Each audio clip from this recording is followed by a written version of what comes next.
Olá, tudo bem? Bom, nós vamos começar o nosso curso de língua portuguesa para o TJ Minas, né? TJ Minas que tem como banca a Consuplan. Eu vou falar um pouquinho para vocês sobre essa banca, para que vocês tenham uma noção, mais ou menos, do grau de exigência dela, tá? A Consuplan já fez 2 concursos agora em 2017, fez um concurso para o Tribunal Regional Federal, que foi um concurso mais famoso, e um concurso para a Prefeitura. O concurso do TRF teve uma prova muito atípica, porque as pessoas perguntam, isso quer dizer que ela vai seguir com essa prova atípica durante o ano? Não, a tendência não. Por que não? Porque TRF, se você buscar o histórico de provas do TRF, não obstante ser a Consuplan ou outra banca, você vai notar que é sempre uma prova mais difícil, tá? Então, quando você, por exemplo, olha provas do TRF feitas pela Fundação Carlos Chagas, são provas bem pesadas. Então, o que aconteceu? Quando a Consuplan foi escolhida, naturalmente ela impôs o mesmo peso para que ela não ficasse atrás de outra banca. Mas quando você pega o concurso que já foi feito este ano para uma prefeitura, você tem a velha e boa Consuplan. O que quer dizer velha e boa? É um pensamento relativo. Por quê? Porque, olha só, vejamos. A Consuplan é uma banca que trabalha com 4 itens por questão, então quer dizer, aparentemente não é trabalhosa. As perguntas são muito diretas, são muito simples. Em língua portuguesa não há grandes dificuldades. Você pode ter certeza disso, não há mesmo.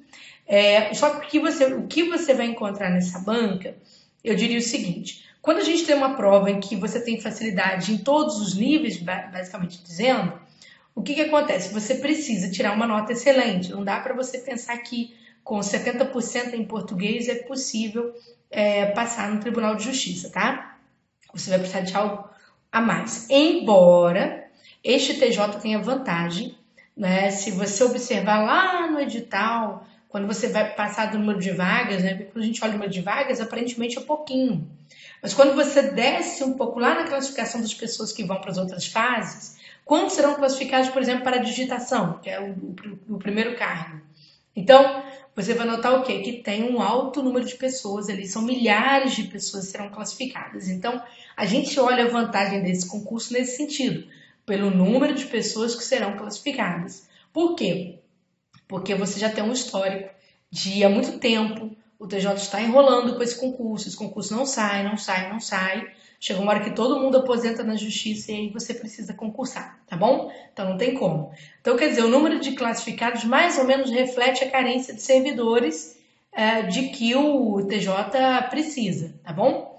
Ora, mesmo sendo nessas condições, o ideal é que nós trabalhemos a prova sempre no sentido de tirar uma nota excelente. A gente não pode pensar em tirar uma nota razoável, tá bom? Por quê? É claro que é um concurso de nível médio, mas a gente tem que pensar que pode ser que o concurso atraia muitos concorrentes, pode ser que não, né? As pessoas, geralmente pelo valor que o TJ paga, muitas pessoas não se interessam, etc. Tem pessoas que se interessam, que veem nisso uma oportunidade, porque uma coisa é viver no interior de Minas, por exemplo, com R$3.700. Outra coisa é você viver com, por exemplo, sei lá, R$10.000 em Brasília. A coisa é um pouco diferente nesse sentido. Então, gente, o que acontece? É uma prova que a gente precisa se preparar. Em língua portuguesa, a gente estuda a teoria toda. Não tem como eu falar para vocês assim, porque a Consuplan do programa ela só cobra isso. Mentira.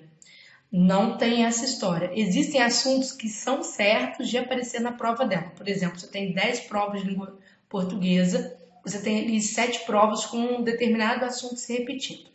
Então, isso aí é fato. Isso é possível mapear para vocês, vou fazê-lo daqui a pouco, tá? Agora, o que a gente tem de interessante é que é uma prova que, se você vai se preparar em termos de língua portuguesa, você precisa estudar o conteúdo todo, a teoria toda primeiro. Não é um conteúdo de grandes aprofundamentos não, tá? Você vai ver que, apesar de ser um conteúdo relativamente extenso, né, a banca trabalha, na verdade, os pontos sempre, vamos dizer assim, na tábua rasa desse pedido, né? Ela não aprofunda muito. Então, quer dizer que se você estudar um pouquinho de cada coisa, prestar bastante atenção às aulas, você vai se dar bem na prova, tá bom? Outra questão. Mas não existe se dar bem em prova se você não conhece o campo em que você está entrando.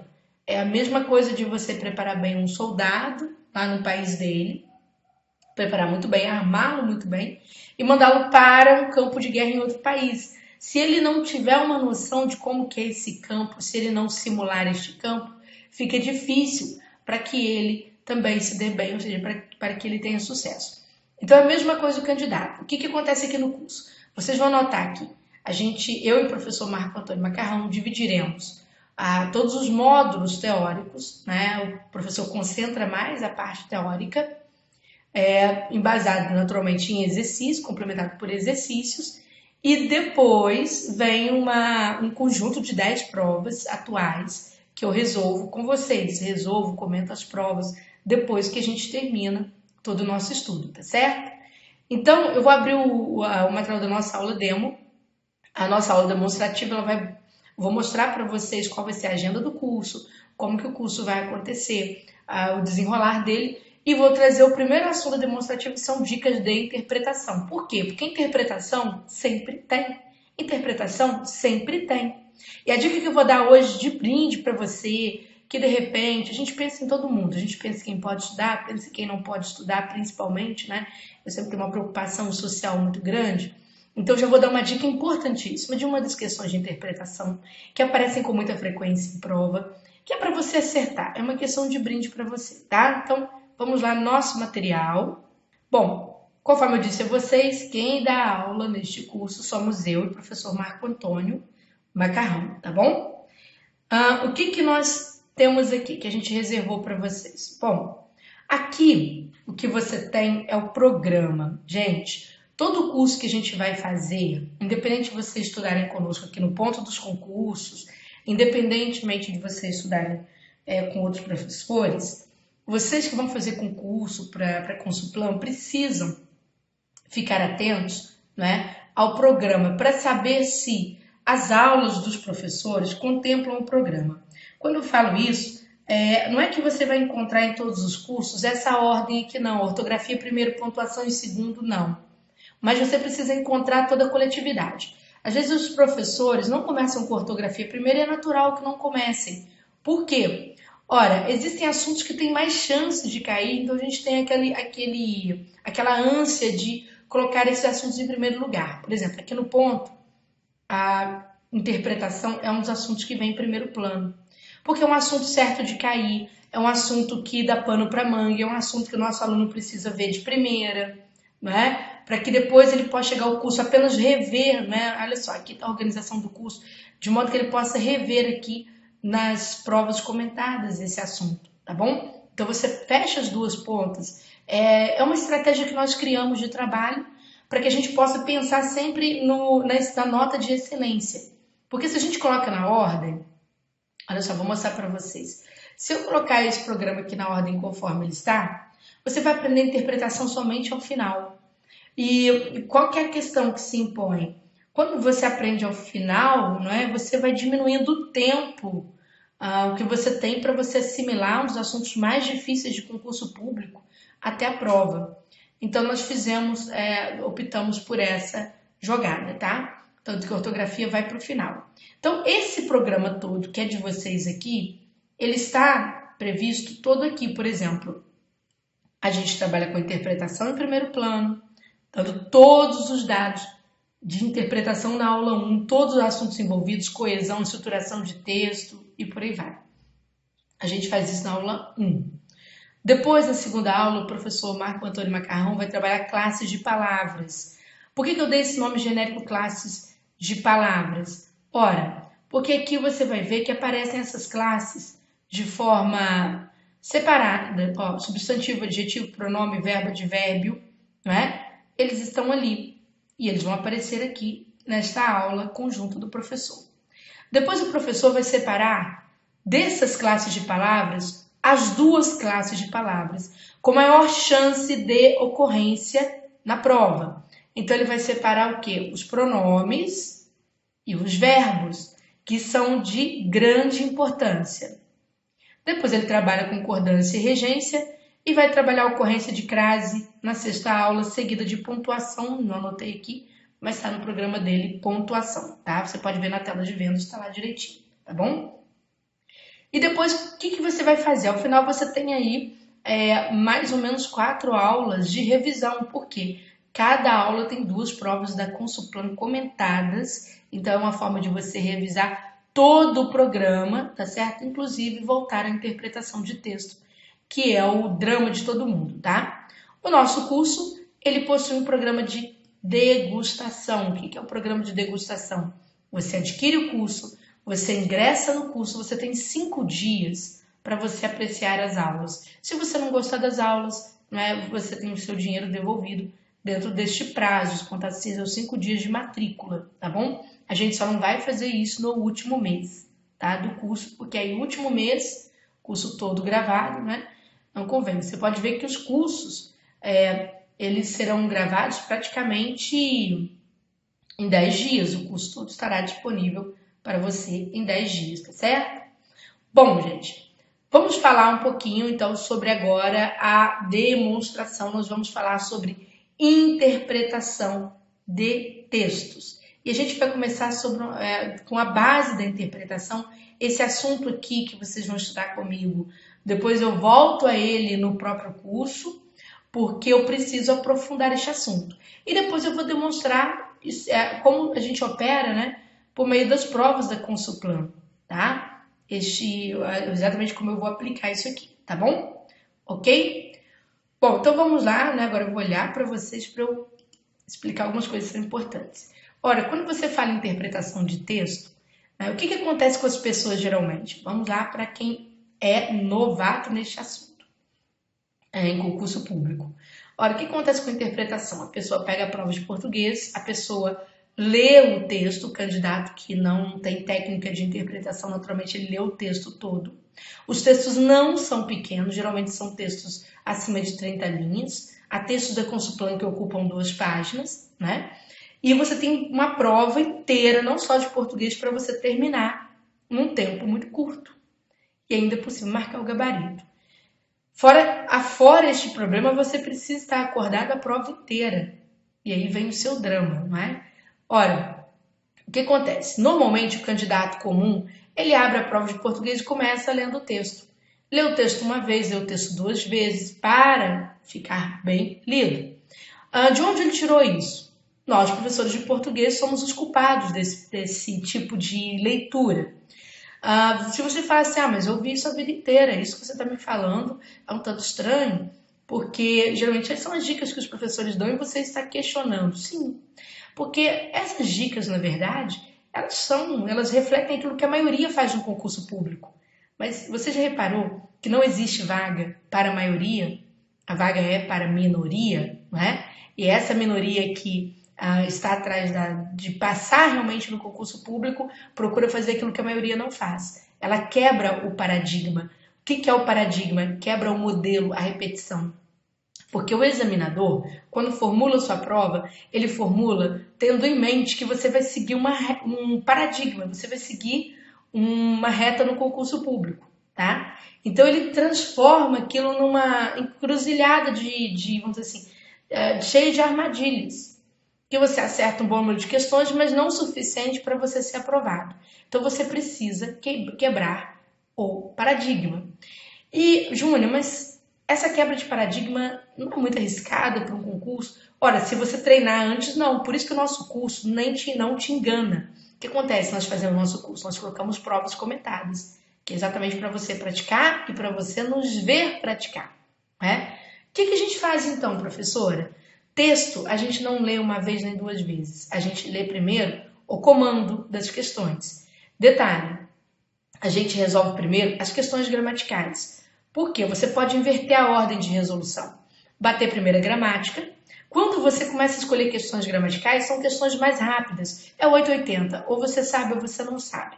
Então, quer dizer, você não perde tanto tempo com a gramática. O que te faz perder tempo é a interpretação. Veja se eu não estou falando a verdade com você, não é? Gramática, você sabe o que é sujeito, sabe o que é objeto, ou você sabe que quer aplicar uma pontuação, saber o motivo, ou não, né? Então, quer dizer, que vai acontecer isso.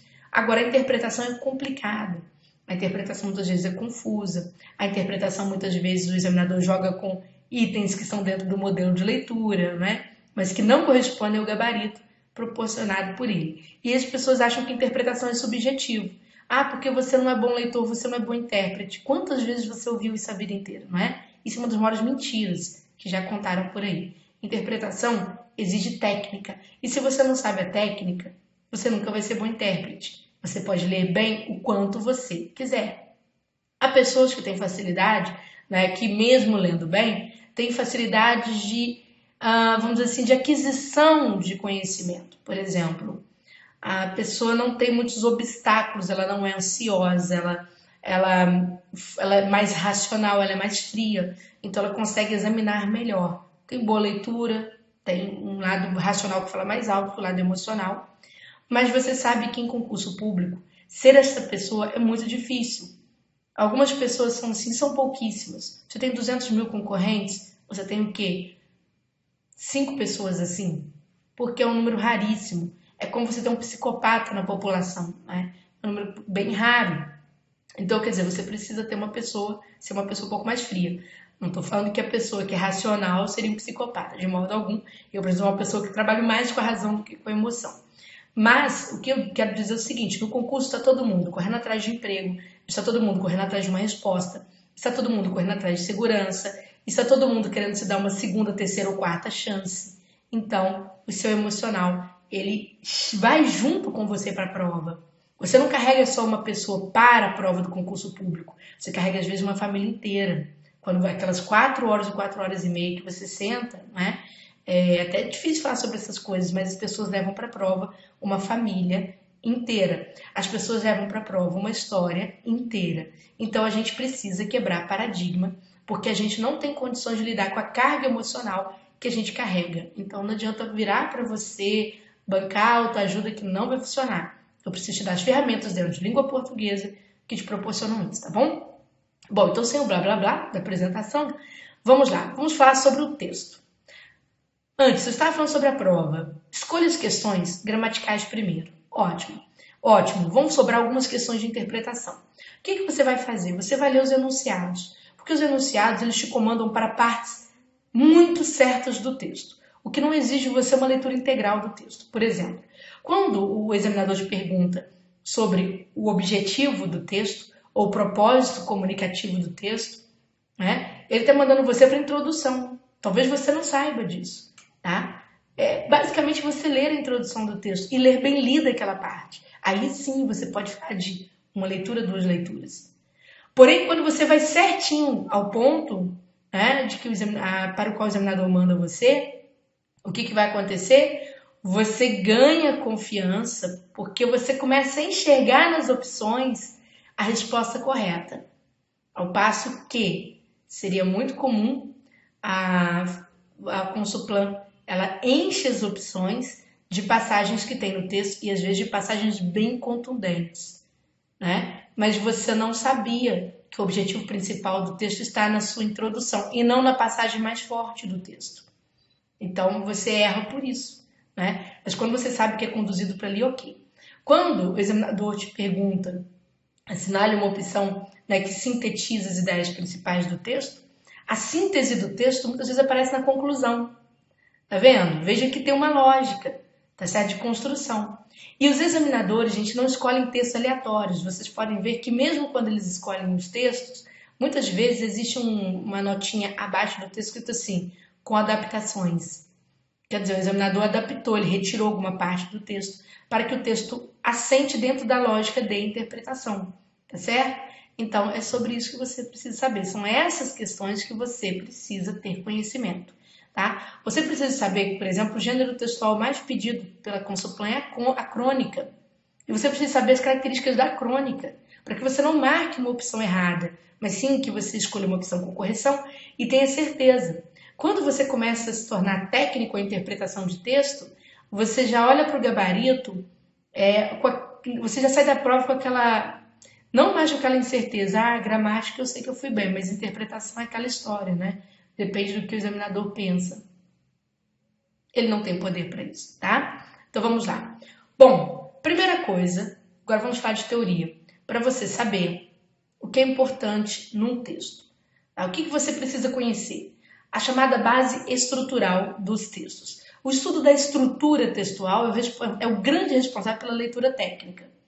Você só parte para a leitura de conteúdo quando você domina a estrutura e o propósito do texto, tá bom? Então vamos lá. Ora, o zero nessa história toda, e a Consuplan leva muito a sério esse zero, é a diferença entre gênero e tipo textual. Não precisa anotar nada agora, tá? Então, o zero desse estudo é a diferença entre gênero e tipo textual. De que modo? É o seguinte, quando você fala em gênero textual, você fala em toda a produção materializada do texto. Tudo que nós elaboramos em termos de comunicação vai se transformar, vai se materializar num gênero. Como assim, Júnior? Vem aqui para você ver o conceito. Vamos lá? Então, nós temos aqui, ó. Deixa eu baixar aqui para ficar mais fácil você enxergar.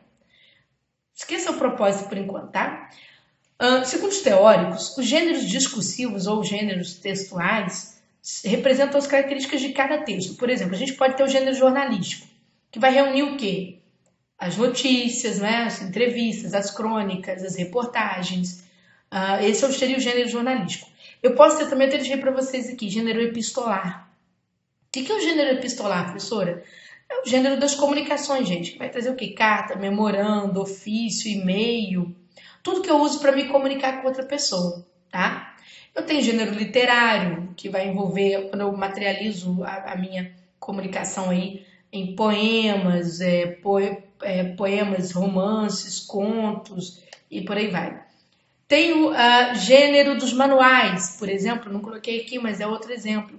Quando você olha tudo que é manual que te ensina a fazer alguma coisa, é um prospecto de concurso público, né? O prospecto seria aquele tipo um livrinho que contém o edital, te explica o passo a passo para você poder se preparar para o concurso, o manual de uma montagem de uma mesa que você comprou, de um jogo, de um game, né? Sei lá, de você usar um celular. Então você tem gênero dos manuais. Então gênero, gente, é qualquer solidificação, qualquer concretude do texto, tá certo? Ora, os gêneros são ilimitados, são ilimitados. Tudo que é produção escrita ou falada é um gênero. Então você pensa só a nossa comunicação no mundo inteiro. Com a internet, então, virou uma coisa sem cálculo, tá? Bom, desses gêneros, de que a Consuplan gosta mais? Ela adora a crônica. Adora crônica. Então, o que é uma crônica? Vamos lá. A gente tem crônicas de vários tipos. Nós temos crônicas jornalísticas, nós temos crônicas literárias, tá certo? Então, tem crônica que é mais vai tratar mais de coisas reais e tem crônicas que vão tratar mais de coisas figuradas, tá certo? Assuntos figurados, no caso, seria um gênero literário. Vamos lá. O importante. De onde vem esse nome crônica? Crônica, pessoal, é uma palavra que é derivada do grego cronos. Cronos, né, para quem gosta um pouquinho de mitologia, era o deus do tempo. Então, o que é crônica? A crônica é o texto do presente, é o texto do dia a dia. Quando você encontra, por exemplo, um cronista de uma revista falando sobre os problemas do Brasil, né, aquele jornalista ou escritor, ele está compondo uma crônica para você, porque os problemas são atuais. Então, a crônica é aquele texto localizado no seu tempo. Tanto que uma crônica ela se torna difícil de você ler, por exemplo, quando é fora do seu tempo. Quer ver uma coisa? Eu lembro que no segundo grau, o atual ensino médio hoje, nós professores de língua portuguesa, um dos nossos professores, nos colocou para ler crônicas de Machado de Assis. Podia escolher uma crônica para ler na biblioteca. Então, sem querer criticar, porque são outros tempos, outra formação, a gente tem que entender isso. As pessoas são diferentes da gente. Foi quase um suicídio literário, porque nós não tínhamos a menor capacidade aos 16 anos de ler uma crônica do século XIX de Machado de Assis. É claro que tem crônicas que ultrapassam o tempo, mas tem crônicas que são tão dentro daquele momento histórico que se você não tiver conhecimento, você não sabe do que está falando. Vamos falar sobre a moeda da época, né? O réis, vamos falar sobre a sociedade, sobre os costumes, palavras que não existem mais estão nas crônicas. Então, é dessa forma que se processa uma crônica. A Consuplan adora temas atuais, então os seus textos são crônicas. Guarde isso, crônica é um texto centrado no presente, no dia a dia, tá bom? Guardou essa dica? Então pronto, se vier a prova você já sabe qual é a resposta.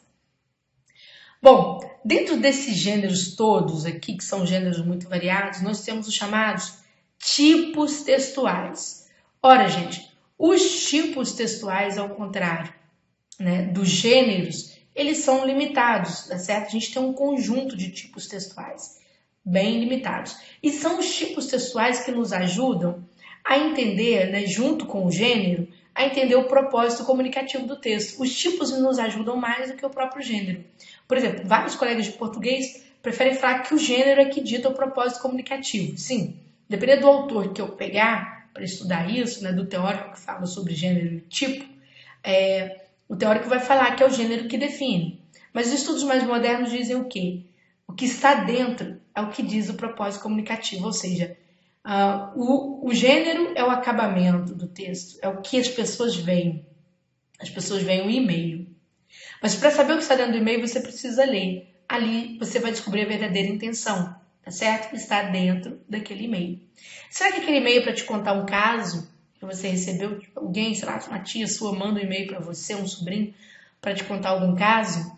Então seria tipo narrativo. A intenção é contar o caso. Será que este e-mail é para fazer uma crítica, tipo dissertativo ou argumentativo, né? Para fazer uma crítica.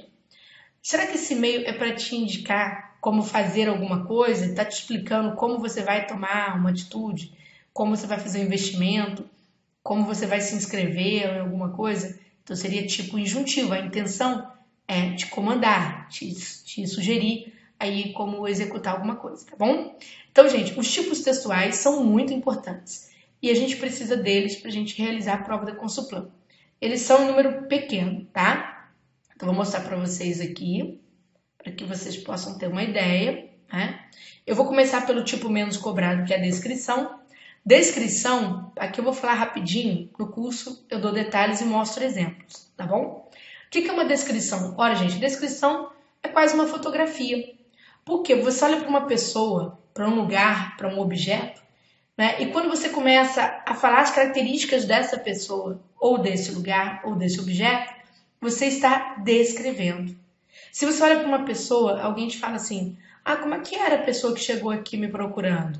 E você diz assim, era um rapaz moreno, tá? Uma camisa azul assim de time de futebol, o cabelo assim grandinho e estava amarrado, entendeu? Meio hipster assim, tal. Então quer dizer, você vai descrevendo essa pessoa, altura, peso, né? Isso é descrição. A descrição é quase uma fotografia, tá? Você está comprando um móvel, liga para sua esposa e fala, olha, achei um sofá no preço muito bom. Ela te pergunta, que cor que é? Né? E você fala, olha, é marrom do jeito que você queria, tem 3 lugares, você está descrevendo. Hoje a gente tira foto e manda, né?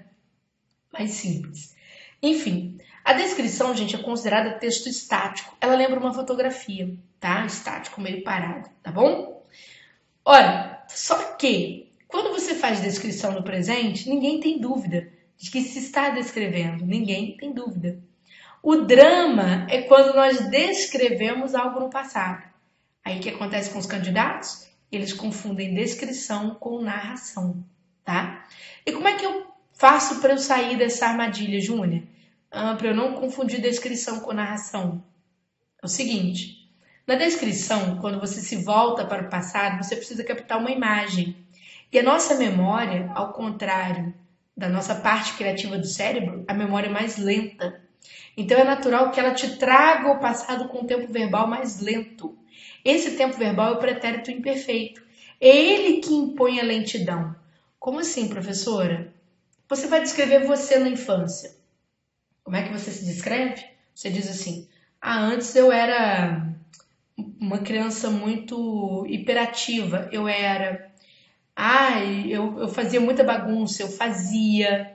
era, fazia, eu tinha muitos amigos, tinha. Então veja que você vai fazendo toda uma descrição por memória. É o pretérito imperfeito. Ele é lento, ele é imperfeito, tá bom? Ao contrário da narração, o que acontece com a narração, gente? A narração já é aquele texto mais dinâmico. É o texto em que você também vai ao passado, né, preferencialmente, para que você possa contar o que aconteceu. Mas veja bem, por ser um texto dinâmico, a narração vai envolver verbos que são mais rápidos, né? Acontecimentos verbais muito mais acelerados. Por exemplo, seria você trabalhar com predominância de pretérito perfeito. O que é pretérito perfeito?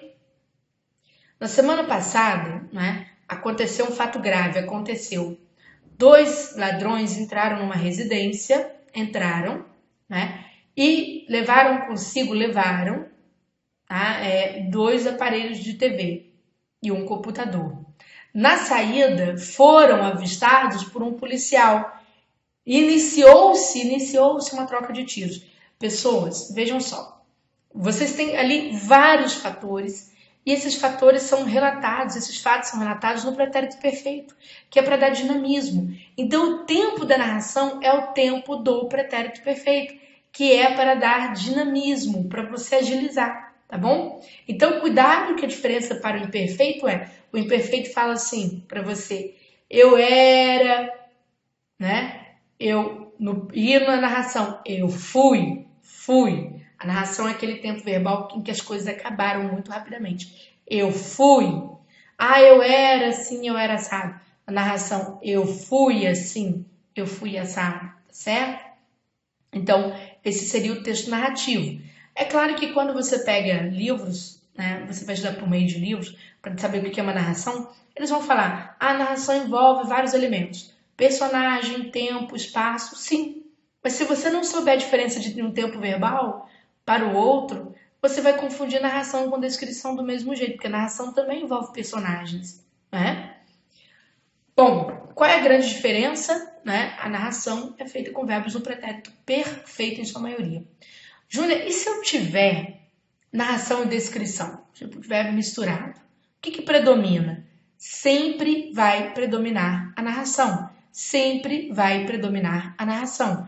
Não importa, veja bem, não importa o quanto você tem de descrição naquele texto, tá bom? Às vezes a descrição ocupa um espaço enorme, mas o texto é narrativo. Quem se lembra de Iracema? Né? A Índia dos Lábios de Mel, certo? Do José de Alencar, que todo mundo um dia sofreu para ler, ou todo mundo leu e gostou, algumas pessoas leram e gostaram. Iracema é um livro fininho, mas que é um livro cansativo porque possui grandes passagens descritivas, né? Ora, o autor está descrevendo a Índia, né, a beleza dela, ora ele está descrevendo o português, o Martim, ora ele está descrevendo o espaço, mas o livro é uma narração, tá certo? Apesar de ter grandes passagens descritivas, tranquilo? Bom, gente, outra tipologia, né, que a gente praticamente quase não vê, mas que é importante, é a injunção. O que é injunção? Injunção é um texto feito para dar comandos. Tudo que é feito para eu ensinar você. Por exemplo, um livro, se você acabou passou por uma banca de revista, você vê um livro, Como Ficar Rico. Aí aquele livro te ensina vários truques, como ficar rico. Aquele livro é um livro de característica injuntiva. A intenção dele é te dar comandos, faça isso, faça aquilo, tá? As minhas aulas de resolução de provas são aulas injuntivas, porque eu vou explicando, não faça isso, não faça aquilo. Quando eu estava explicando você sobre interpretação, eu estava fazendo uma injunção. Então, a injunção é o texto da dica. Uma receita culinária, uma receita gastronômica é injunção, porque vai te ensinar o passo a passo da receita, tá bom? Uma bula de remédio, ela tem partes injuntivas, que vai te ensinar o passo a passo como tomar o remédio, tá bom? Então, esse é um texto injuntivo. E, por fim, nós temos a dissertação, que se divide em 2 tipos. Dissertação explicativa, dissertação argumentativa. O que é a dissertação explicativa? O que é dissertar? Primeira coisa, dissertar é transferir conhecimento, né? Eu vou explicar alguma coisa para você. Há duas formas de eu explicar alguma coisa para você. Eu posso te passar uma informação, te explicar alguma coisa de modo completamente imparcial, ou seja, eu não quero te convencer de nada, eu só quero apresentar para você um conhecimento. Por exemplo, se eu falar sobre a reforma da Previdência, tão polêmica a reforma da Previdência, mas se eu te explicar os pontos que vão ser reformados, eu produzi uma dissertação explicativa. O meu propósito olha só, o meu propósito comunicativo, lembra do propósito comunicativo? O meu propósito comunicativo é te informar sobre a reforma, passar conhecimento. Então eu farei isso de uma forma imparcial, tá certo? Farei isso de uma forma imparcial. Já a dissertação argumentativa é aquela que eu já faço, né? Ou seja, eu passo a informação a você, mas tentando convencer você acerca do meu ponto de vista. Eu quero convencer você acerca do meu ponto de vista. Então eu produzo uma dissertação argumentativa. Eu quero te convencer, eu quero deixar claro que eu adoto uma posição em relação ao assunto. Então, se eu vou falar da reforma da Previdência numa dissertação argumentativa, o que você vai notar de cara é que ou eu sou a favor da reforma ou eu sou contra a reforma, tá bom? Então, o que você vai notar de cara numa dissertação argumentativa é isso, é a minha opinião, tá bom? Então, guardou? Gente, de todos esses tipos aqui, que no curso, conforme eu disse, a gente vai tratar com mais carinho, né? Com exemplos, tudo, porque isso aqui é muito importante. Responde por uma ou duas ou três questões da prova, essa que é a questão, né?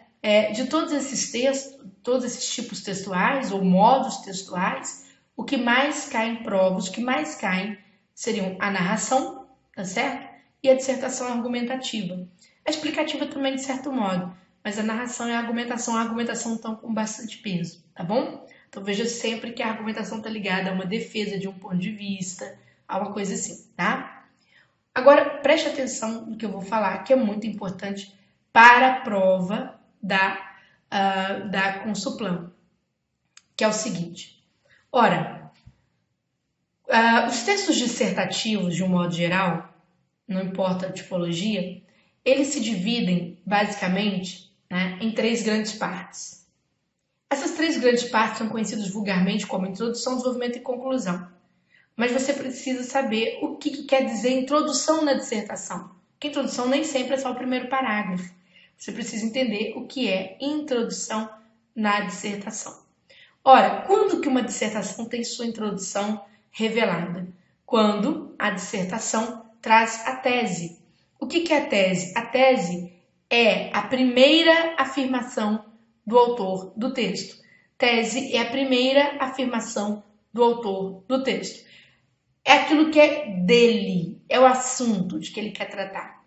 Isso acontece muito na dissertação argumentativa. Você nota que às vezes o autor... Por que eu estou falando que nem sempre é uma introdução trivial, conforme as pessoas chamam? Não é. Veja bem, por quê? Eu posso começar um texto assim, por exemplo, se você vai entender direitinho. Posso falar assim para você. Segundo Michel Foucault, nós sempre vivemos numa sociedade vigiada, de uma vigilância feita pelo Estado e pelo capital, ponto. Aí, quer dizer, isso você falou segundo Michel Foucault, isso vem no primeiro parágrafo. Daqui a pouco o autor diz assim, e é exatamente esta vigilância que acontece hoje nas redes sociais. Quando ele diz é exatamente esta vigilância que acontece nas redes sociais, aí é a primeira afirmação do autor do texto. Entenderam? Ali começa a introdução do seu texto, porque ali está o propósito comunicativo, e não naquela afirmação sobre o Foucault, porque aquela afirmação é do Foucault. Ela foi colocada ali para apenas começar o texto de forma performática, começar o texto com apoio em argumentação de autoridade. Mas a introdução do texto está naquela passagem em que o autor diz é exatamente esse tipo de vigilância que acontece nas redes sociais. Aí você já sabe o que ele quer falar sobre vigilância e redes sociais, tá bom? Entendeu? Ora, a partir do momento que você localizou a introdução, que digo, novamente, nem sempre é o primeiro parágrafo, nem sempre. Quando você localizou, você vem para o desenvolvimento. O que você vai encontrar no desenvolvimento? Os argumentos e as estratégias argumentativas responsáveis para sustentar aquela ideia, a tese, a ideia inicial. Então você vai encontrar os argumentos e as estratégias argumentativas.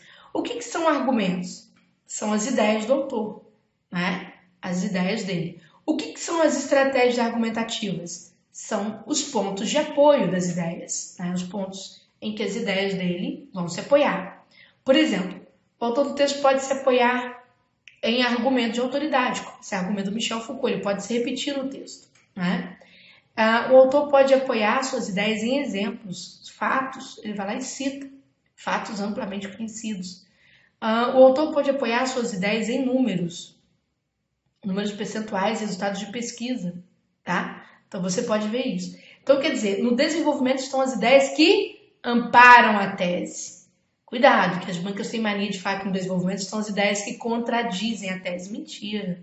São as ideias que amparam a tese, que sustentam a tese, tá bom? E na conclusão? Ora, gente, uma conclusão típica de um texto dissertativo é aquela que resume o texto. Conclusão típica é aquela que resume o texto. E resumir o texto é fazer o quê? Reafirmar a tese, você vai reafirmar, o que aparece muito em prova como ratificar, quer dizer, reafirmar, ratificar, tá certo? E você vai apontar as ideias principais que apareceram no desenvolvimento, pode acontecer também, tá bom? Certinho? Bom, depois desse blá blá blá todo, vamos demonstrar, né? Finalzinho da nossa aula agora, demonstração dessa teoria que vocês viram, que é muito importante, gente, ajuda a resolver todas as primeiras questões ligadas a texto na prova de vocês, tá? Então vamos lá, né? Eu vou mostrar para você agora. Olha só, isso aqui é uma prova de nível médio, pra gente começar dentro do nosso padrão, tá bom? Temos aqui uma prova de nível médio. O que acontece com essa prova de nível médio? Você vai ver que, ó, ela tem um texto. Esse texto não é tão grande, mas também não é pequeno, tá? Eu considero um texto de um tamanho considerável, né? E aqui você tem a primeira questão de interpretação, depois você tem uma questão aqui de gramática, tá vendo? A banca mistura bastante, né? Temos questões de gramática, tá? Podem ver que ela vai variar bastante os assuntos, certo? Você vai encontrar essa prova no PCI Concursos. No curso, as provas ficam dentro do curso, tá? Na área do aluno. Aqui, porque a demonstração, a gente não deixa tanto material assim para bagunçar a área de vendas, né? Para tornar aquilo bagunçado. Eu vou mostrar para você, olha, eu pegando essa prova aqui, eu, Júnia, eu começaria de trás para frente. Ó, começaria daqui, tá? Perdão, questão 10. Você faria questão 10, faria questão 8, 9, até chegar na questão número 1, que é mais trabalhosa. Gente, olha só o que eu falo para vocês, às vezes as pessoas criticam, eu falo, por isso que eu gosto de mostrar a prova. Critica às vezes quem desconhece. Quem já é veterano não critica nada não, fica quietinho, né? Você deixa o povo ir nessa água. Então vamos lá. É o seguinte, eu falo critica nem é aluno não, às vezes alguns colegas mesmo. No primeiro parágrafo, o autor fala sobre o abraço para... Gente, o que ele mandou você ler? Ó, o que ele mandou você ler? O primeiro parágrafo. Viu? Olha o tempo que você ia perder, né? Você, meu aluno, lendo o texto inteiro, certo? Não faria muito sentido, tá? Você ler o texto inteiro. Se você observar que você introduziu o assunto principal do texto, descrever o momento da descoberta do amor, exprimir o sentimento de duas pessoas que se amam, descrever a sensação de sentir-se abraçado por outra pessoa. Vem aqui, deixa eu te fazer uma pergunta. Olhando aí essa primeira questão, vou tirar aqui, é para ficar mais fácil você enxergar. Olhando aqui essa primeira questão, só com a aula de hoje, você já consegue ter uma noção do que poderia ser o gabarito. Depois é só conferir. Geralmente no primeiro parágrafo, o primeiro parágrafo traz a tese, geralmente. Mas ela pode não estar no primeiro parágrafo, nós falamos que ela está na introdução. É claro que é natural que 9 em cada 10 textos tragam a tese exatamente no primeiro parágrafo, tá? Tragam a introdução realmente no primeiro parágrafo, é natural. Então, o que você vai encontrar ali no primeiro parágrafo, geralmente, o assunto principal do texto. O assunto principal do texto. Bom, vamos conferir? Então, deixa eu tirar aqui para não atrapalhar. Olha só, tempo da delicadeza. Aqui vem o lead, né, gente, que é a abertura do texto, tá bom? A paixão terminou, o amor é uma lembrança irresgatável, mas ainda há tanta presença e ternura, né? Então vamos lá. Abraços podem durar um tempo enorme. A gente se inclina um na direção do outro, cheio de sentimentos conturbados, e ele nos segura com força, como se tentasse comunicar alguma coisa. É possível sentir um coração batendo contra o outro, perceber no peito a outra respiração. Tantas coisas estão contidas nesse gesto, tanta ternura, tanto amor, tanta dúvida, amor. Quando o abraço se desfaz, fica um sorriso indeciso, uma expressão incompleta nos olhos, o movimento de um corpo que se afasta e parece dizer adeus. Aqui ele fala, como todo mundo tem os sentimentos ambivalentes sobre relacionamentos que acabam. Quer dizer, vejam que aqui, esse primeiro parágrafo de abertura, apesar de ele meio que estar descrevendo uma cena, né? Você vai ver que é ele que é continuado pelo segundo parágrafo. Ó, como todo mundo tem sentimentos ambivalentes. Quer dizer, os abraços podem durar um tempo, a gente se inclina, sente o outro, mas quando o abraço se desfaz, que é o segundo sentimento, né? Fica um sorriso indeciso, uma expressão incompleta. Então, vejam que, se a gente observar bem, no primeiro parágrafo o autor fala sobre o abraço para introduzir o assunto principal. Vejam, gente, que não é que o primeiro parágrafo, aqui neste caso, que é um parágrafo descritivo sobre o abraço, não é que este primeiro parágrafo trouxe o assunto principal, mas ele vai servir para introduzir o assunto principal, tá? Então vamos ver, ó, como todo mundo tem sentimentos ambivalentes sobre sentimentos e relacionamentos que acabam.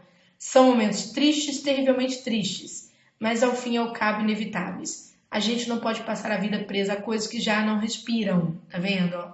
Aqui vem toda a ideia do autor. Como todo mundo, eu tenho sentimentos ambivalentes. Então esse primeiro parágrafo serviu para você introduzir a ideia principal. Ele traz aqui essa introdução, tá bom? Ó, descrever o momento da descoberta do amor, vejam que ele fala sobre a descoberta e sobre a despedida, então não é só isso. Exprimir o sentimento de duas pessoas que se amam, cuidado, porque no final as pessoas se separam. Descrever a sensação de sentir-se abraçado por outra pessoa, cuidado que não é bem descrever a sensação de sentir-se abraçado por outra pessoa, porque você também abraça, tá? Vejam, gente, que se você não tem técnica, você se atrapalha com a letra D, por exemplo. Quando você tem técnica, você não tem dúvida de que é a letra A. Isso aqui é um argumento técnico para a formação do primeiro parágrafo. Se no primeiro parágrafo houvesse o assunto principal, ele falaria, no primeiro parágrafo o autor fala sobre abraço para, né? Ele vai falar assim, não, aliás, ele não falaria sobre abraço, falaria assim, no primeiro parágrafo consta o assunto principal do texto. Nesse caso, ele te deu a introdução do assunto principal, ou seja, um parágrafo vai abrir a conversa para que se possa falar sobre o assunto principal do texto, certo? Bom, eu peguei a prova de 2016, mas vou pegar também uma prova de 2015, tá? Prefeitura de Ibiraçu, no Espírito Santo, uma prova de nível superior, para você ver que não tem tanta diferença entre nível médio e nível superior. Para você ver, olha só o tamanho do texto que temos, né? Exigência da vida moderna. Aqui um texto mais ou menos do tamanho daquele, um pouco menor que um pouco mais rápido, né? Mas vamos ver aqui, ó. Item 1. Ele diz assim, considerando-se as características que definem o gênero textual crônica, define o gênero textual crônica, quais podem ser encontrados no texto de Luiz Fernando Veríssimo?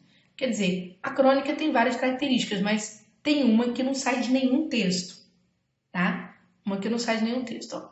Presença de reflexões de cunho pessoal a crônica pode ter? Pode. Utilização do discurso indireto livre ela pode ter? Pode.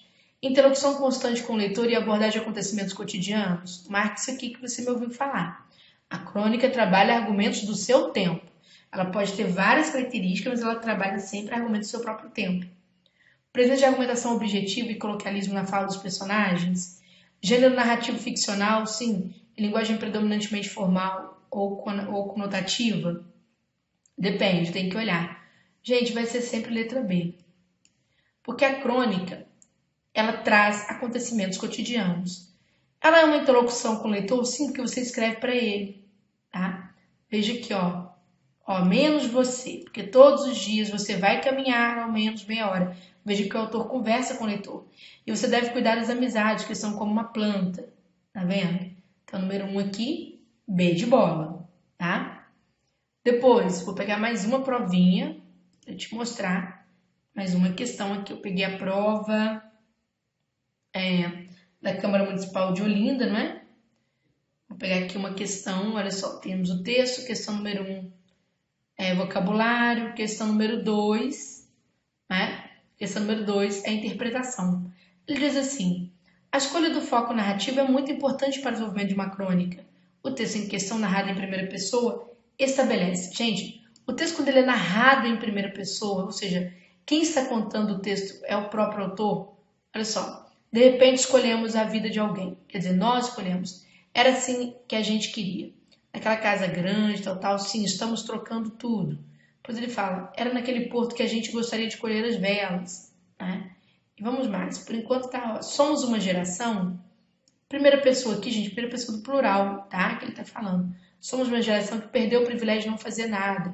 Aquele doce não fazer nada, que é a hora mansa do repouso, o embalo da rede, a frescura de varanda, né? Por aí vai. Enfim, fui lendo outros trechos ali, mas que não seria necessário.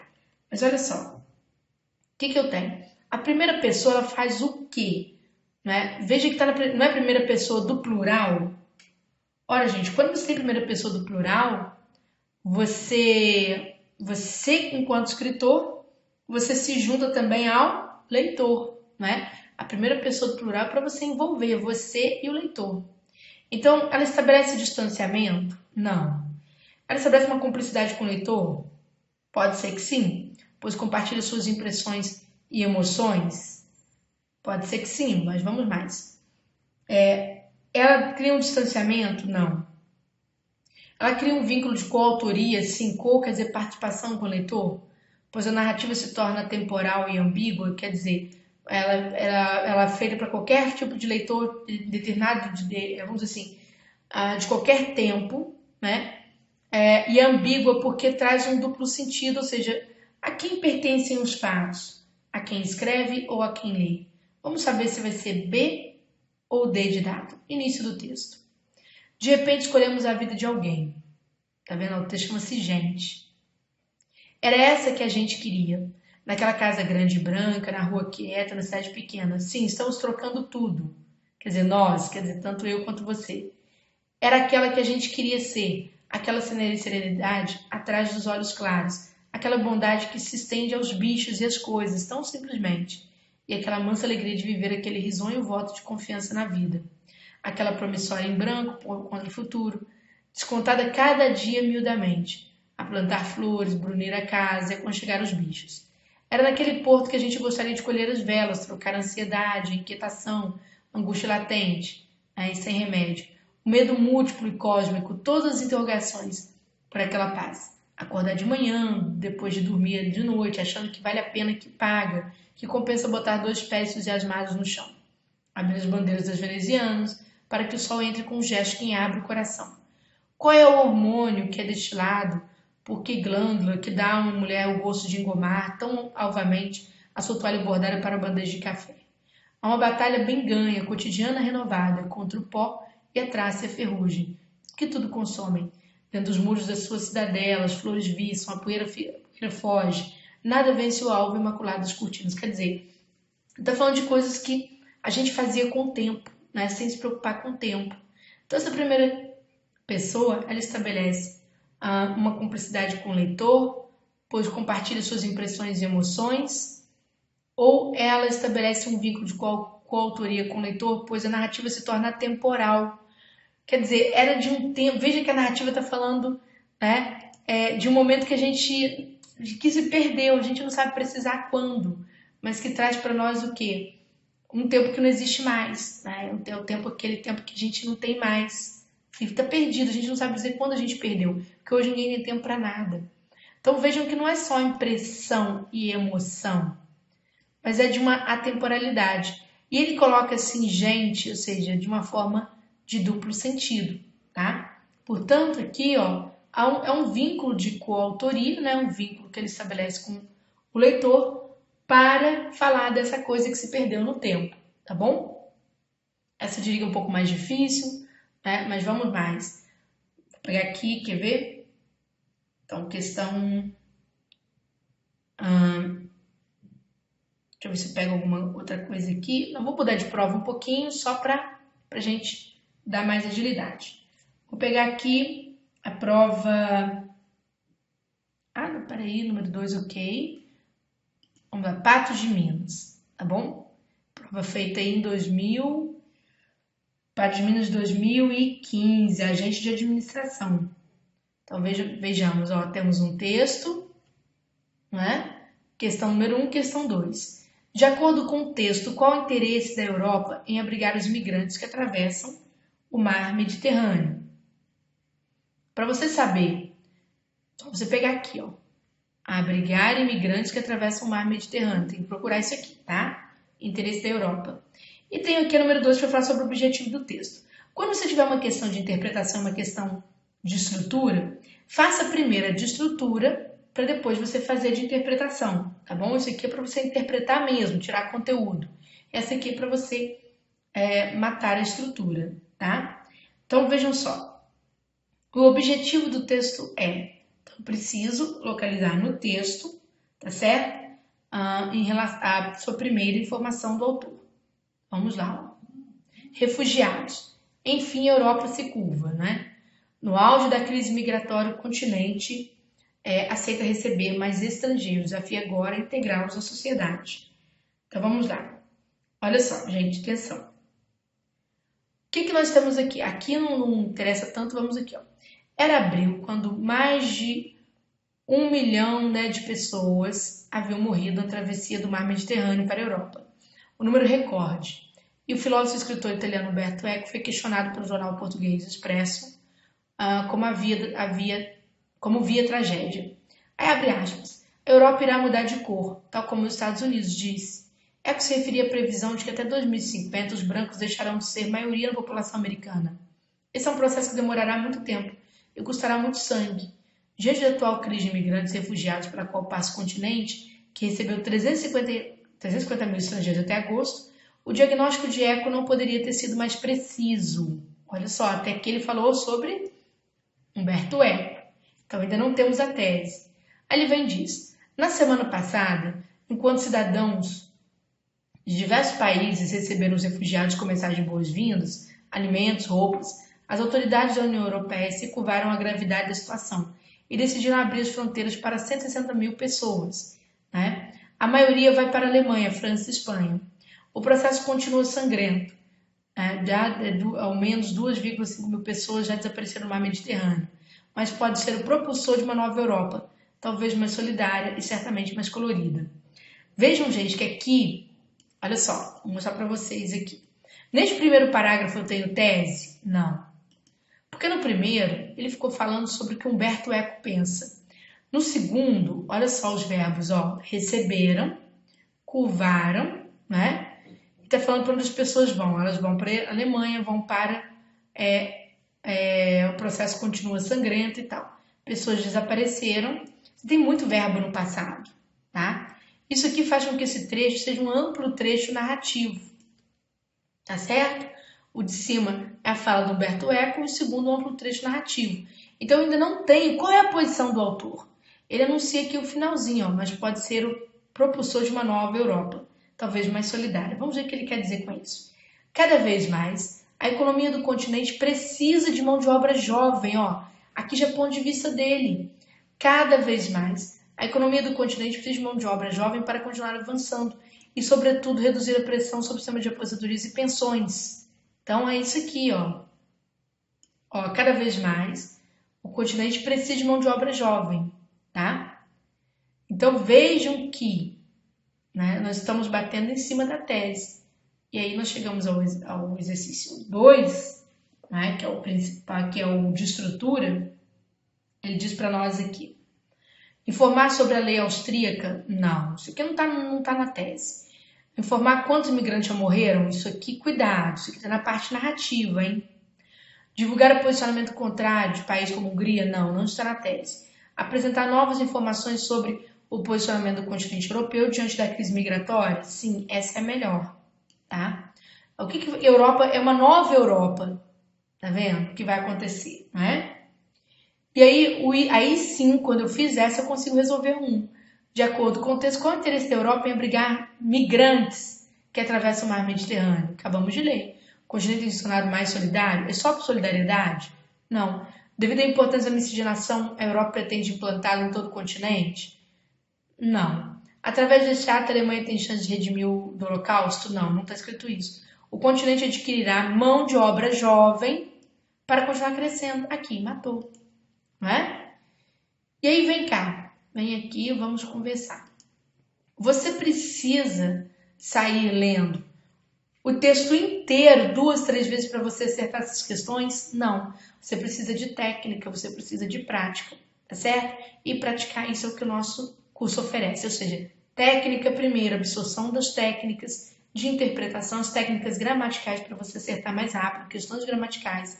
Porque, como eu disse, existem assuntos, a Consulplan vai cobrar um pouquinho de tudo, mas existem assuntos que nunca saem da prova, né? Interpretação é um deles. E esse assunto você não pode perder, porque você sabe que é o assunto que normalmente você ganha e normalmente o concorrente perde. É essa matemática que te faz passar no concurso. É a perda e o ganho.